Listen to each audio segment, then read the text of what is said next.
Grabe, legit na legit nga. So, ano nga ba ito? So, bago natin ipagpatuloy ang ating paksa for today's video, kung bago ka pa lang sa aking channel, please subscribe po, like, and pakit na rin po natin guys ang notification bell upang ma-update po tayo tuwing ako pinag-upload patungkol sa Team Kalingap. And please, especially po, please support po natin ang buong Team Kalingap, lalong-lalo na po kila Kalingap Rob at Kuya Bat.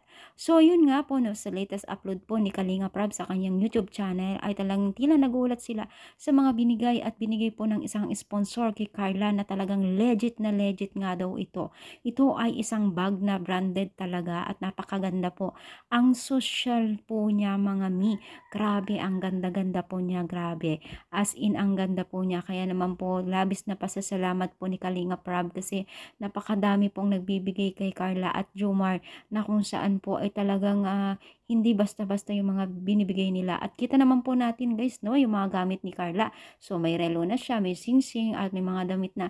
Kung mapapansin po natin yung mga damit ni Carla, mamahalin din po yan guys, mga mi. Grabe, ang ganda po niyan. Kasi, based sa mga damit ni Carla, nagkakaroon din ako ng ganyan damit.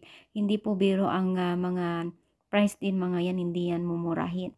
Ang gaganda ng mga gamit ngayon ni Carla at blessed na blessed siya.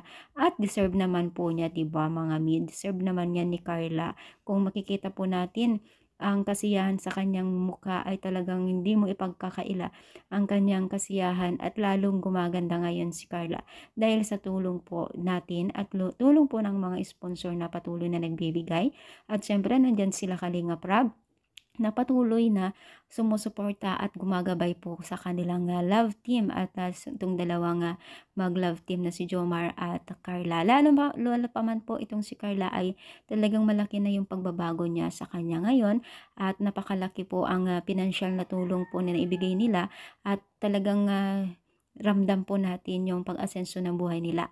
Sana nga tuloy-tuloy po ang kanilang paglago sa kanilang buhay dahil isang pamilya na naman po ang natulungan ng Team Kalingap. At syempre, ginamit ni Lord ang Team Kalingap para maibigay po yung mga pangangailangan ng dapat ibigay po sa mga taong nangangailangan ng tulong na paggamit ni Lord sa kanila.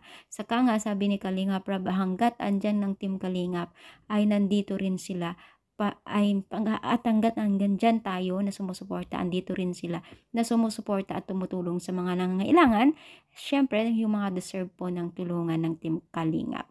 So ano sa paglagay nyo guys, maswerte ba itong si Carla? I-comment down na po kung ano ang inyong opinion dito sa baba ng ating comment section at palike po. Thank you so much for always supporting my channel and my page. Thank you and God bless po guys.